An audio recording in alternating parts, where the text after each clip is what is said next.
درود دوستان، خوش اومدید به کانال نوالیسم مدرن که درش به تشریح دانش و معرفت جادوگران و بینندگان شمن مکزیک بر اساس آموزه های دون خوان ماتوس و دون کارلوس کاستاندا میپردازیم.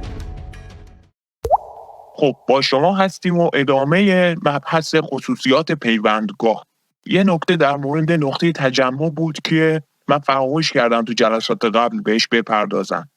وقتی که موقعیت نقطه تجمع جابجا میشه، این احساس من همراه تمام ویژگی‌های خاصی که داره و همینطور حافظه از جهان مربوطه همگی تغییر میکنه. من جدید ممکنه چیزی از من قدیمی حتی به خاطر نیاره. در تجربه‌های اولیه اینطوره. کسی که یک عمر آموزش دیده زندگی از همین تولد تا مرگ، خب این تو انتظار نداری دفعه اولی که کانابیس میکشه اصلا هیچی دیگه یادش نمیاد. بعد یه دفعه میگه وای مثلا خونه مادرم، پدرم، همسرم، ماشینم، خونم، یه دفعه همش یادش میاد. این برای چه چیزهایی رو فراموش کرده به خاطر اون انحلال حافظه. مثلا توهم میزنه که همه رو داره از دست میده، مثلا توجه میکنی. این ممکنه در دفعات اولیه از من قدیمی چیزی به خاطر نیاره و این مستلزم تجربه‌های بسیار بسیار زیاده که شاگرد توی گروه‌های نوان در چارچوب اسفار اقتدار این تجارب رو آروم آروم کسب می‌کرده که حالا سالکان مدرن هم فرآیندهایی وجود داره که من بهتون خواهم گفت به این تجربه‌ها دست پیدا کنه. پدیده‌ای که اتفاق میفته اینه: پیوندگاه در موضع جدید فیکس میشه و چیزی از من قبلی به خاطر نمیاره. یعنی اصلا جهانهای دیگر رو فراموش میکنه، مثل همین الانی که ما در خدمتتون هستیم. ما اصلا نمیدونیم از کدوم جهان اومدیم، مثلا خودمون رو بکشیم نمیفهمیم. همین اتفاقی که برای ما افتاده، پیوندگاه به دقت اول سر خورد. پیوندگاه نیاکان ما به دقت اول سر خورده و به خاطر نیاورد دیگه. ولی همین پیوندگاه دوباره تو دقت دوم که قرار میگیره، میبینی که معرفت عجیبی در دسترسش، معرفت خاموش مستقل زبانی در دسترسش قرار میگیره، مبتنی بر تجربه مستقیمه. بچه برخی از موقعیت‌های نقطه تجمع هستن که خیلی دیگه مواضع دورن و لزوماً ورای اون نوار بشری هستن که خدمتتون عرض کردم. در این مواضع احساس من به طور کلی متلاشی میشه و فرو میریزه و جالب جایگزین ماهای مختلف میشه. یک سردرگمی عجیبی در تجربه های اولیه پدید میاد. به عبارتی میشه گفتش که احساس فردیت شخصی ناپدید میشه. همون ادراکی هستش که منظور حلاج و امثال این عرفا بهش رسیدن. ادراک انالحق، دیگه یک من شخصی وجود نداره. دقت میکنی؟ تو من دیگه نیستی، یک سیستم یک پارچه هستی که همه چیز هست. این موضع نقطه تجمع دیگه اصلا منی رو حمله میکنه. ببین چقدر عجیب و غریبه. در جابجایی های عمیق، وقتی که اجسام این جهان متفاوت تر، عجیب و غریب تر، با ظاهرهای تونال پیچیده تر به نظر میرسن، در واقع ادراک گروه تونال غریب تر میشه واسه ما. به خاطر همون ماهیت افکار دیگه، به تناسب دگرگونی‌های افکاری ما، ظواهر تونال هم توی رویا تغییر میکنه. هرچه جابجایی پیوندگاه بیشتر باشه، به همین ترتیب در تجربه‌های اولیه ابهام و فراموشی بیشتری حاصل میشه و در نتیجه به دست گرفتن هوشیاری و ماندگاری این هوشیاری خیلی سخت‌تر و دشوارتره. یک مثال ساده هم اگر بخوام براتون بزنم، نتورک تئوری من ناگزیرم ورود کنم. ببخشید خلاصه که مثالهای ما هم دیگه ساده تر از این نمیتونه بشه. یک شبکه کامپیوتری رو در نظر بگیرید بچه‌ها. یک شبکه کامپیوتری یعنی چند تا سیستم به هم وصلن، تشکیل یک شبکه بدن. هر کدوم از این سیستم ها یک مدلی دارن. فکر کن یه سیستم عاملشون نصبه، یه مدل بورد دارن، یه سی پی یو دارن، یه میزان حافظه هارد دیسک دارن. هر کدوم از اینا یه گره هن دیگه.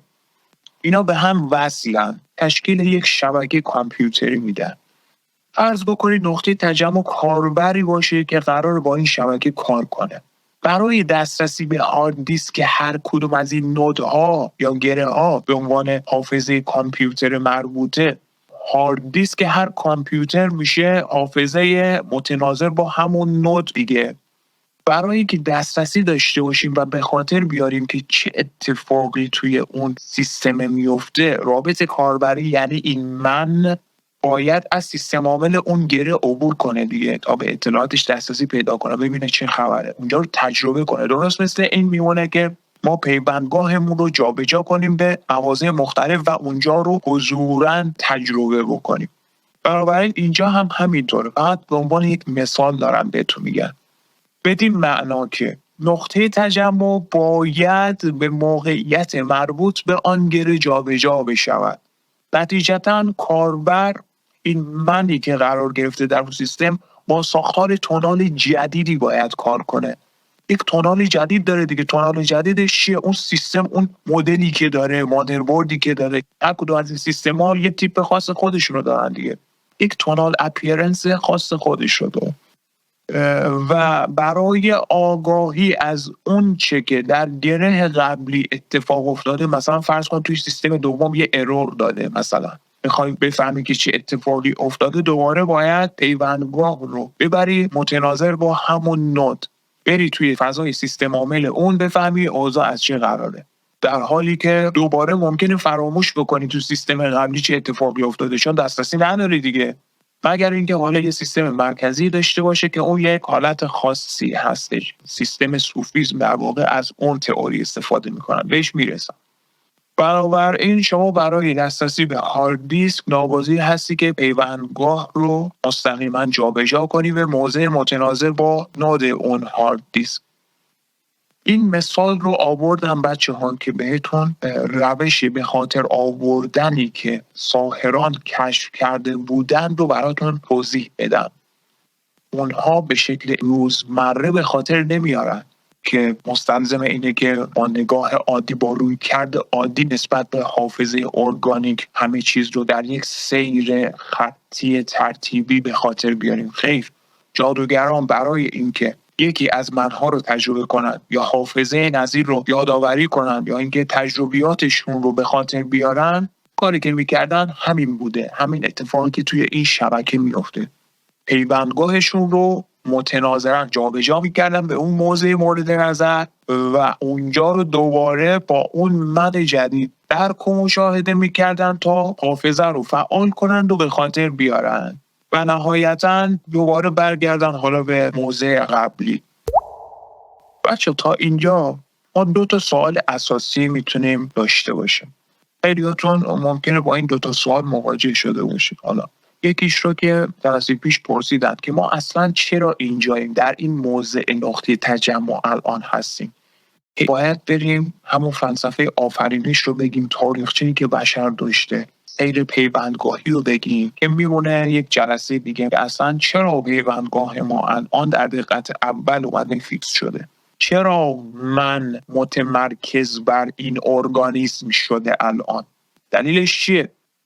این یک. و سوال دوم اینه که به خصوص این مثال شبکه رو من براتون آوردم، ممکنه باش مواجه بشید، اینه که این من اصلی کجاست؟ این خود اصلی کیه؟ آیا اصلا چه چیزی معنی داره؟ آیا من اصلی وجود داره؟ من کدوم گره هستم؟ کدوم موضع پیوندگاه هستم؟ کدوم نود هستم؟ خیلی راحت کنم خیالتون رو. این اساسی ترین پرسشی هستش که بشر در طول تاریخ باش مواجه بوده و هرگز به پاسخ قطعی واقعی نرسیده. هرچند که حالا جادوگران درگیر چنین مسائلی نشدن، چرا که فقط عملگرایی ملاکشون بود و درگیر یه سری تله‌های دیگه شدن در سیر تاریخی خودشون. اما بخش دیگری از روحانیون و روحگرایان عارفان بودن، مثل بینندگان تصادفی، مثل برخی پیامبران، مثل مسیح که حتی جان خودشون رو در این مسیر از دست دادن برای اینکه بگن این من اصلی کیه. حالا توی این چارچوب مثالی که زدم، اگه بخوام براتون روشن‌تر کنم مطلبو، باید بیام توپولوژی شبکه کامپیوتری رو براتون بیام باز کنم. 2 بخشش باید کنیم. اگر بخوایم فرضیه مونیسم رو بپذیریم، یعنی همون توحید، بگیم که یک وحدت وجودی هست، یک مرکزیتی هستش که همه این منها رو داره سازماندهی میکنه، ما باید یک شبکه ستاره‌ای داشته باشیم، یک شبکه کامپیوتری استاری داشته باشیم که درش همه گره ها به یک گره مرکزی متصلن و به نوعی وقتی که شما به گره مرکزی دسترسی پیدا میکنید میتونید به تمامی اون سیستم ها متصل بشید، ورود بکنید و از همه اون حافظه ها بهره مند بشید. عرض به خدمتتون که این موضع نقطه تجمع همون موضعی هستش که درش من فرو میریزه. اگر بخوایم بر اساس وحدت وجود بگیم که این مواضع پیوندگاه با چه توپولوژی به هم متصلن، از این نظر دارم میگن. در این صورت این منه در این موضع به نوعی میشه گفت متلاشی میشه، ولی با این وجود یک وجودی هست دیگه. تو متافیزیک بهش میگن social memory complex، یعنی یک حافظه اجتماعی که در واقع متشکل است از ارواحی که درش دفن میشن. توجه میکنیم؟ یا کالبد انرژی هایی که درش دفن میشن. کثرت در این نقطه تبدیل به وحدت میشه، همه چی یه پارچه میشه که حالا ما تو سیستم ناوالیسم بهش میگیم شکلگیری قالب انسان یا کالبد انسانی.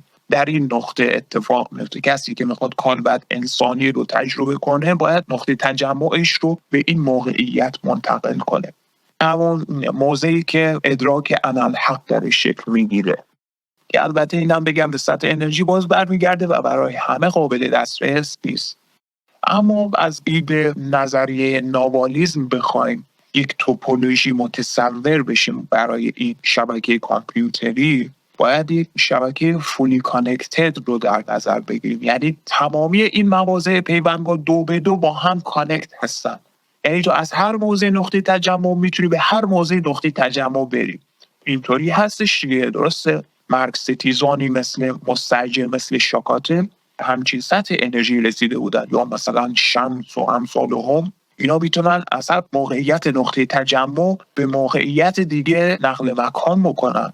بنابراین همه با هم دو به دو مرتبطن دیگه. شبکه ما کاملا به هم متصله، هر دو نود به هم متصلن، به صورت جفت جفت با هم پیوند دارن و بر اساس سطح اقتدار جمع‌جو از هر موقعیتی به موقعیت دلخواه دیگه. خیلی خب بچه‌ها، این بحث تا اینجا بمونه، ادامه داره، بحث هنوز تموم نشده. تو ویدیوهای بعد بقیه مطالب رو ادامه خواهیم داد. خیلی ممنون که همراهمون هستین. ضمناً بچه‌ها حتما ویدیوهای مرتبط رو هم تماشا کنید تا مطالب ناوالیسم مدرن خوب واسه‌تون جا بیفته. در پایان اگه علاقه‌مند به مباحث مرتبط هستید لطفاً کانال ناوالیسم مدرن رو سابسکرایب کنید. با لایک یا دیسلایک کردن ویدیو کمک میکنید تا این دانش در دسترس منتخبین رو قرار بگیره. یادتون هم نره که پرسش‌های ارزشمند خودتون رو واسمون کامنت کنید تا هر چه زودتر با پاسخ دادنشون در حد اقتدار انجام وظیفه کرده باشید. همچنین برای کسب اطلاعات بیشتر پیرامون معرفت ناوالیسم مدرن، آثار، کتب و دوره‌های آموزشی مربوطه میتونید ما رو در شبکه‌های اجتماعی که لینکشون تو بخش توضیحات همین ویدیو قرار داره دنبال بفرمایید. به امید دیداری دوباره، باشد که در مسیر هوش پایدار بمونید.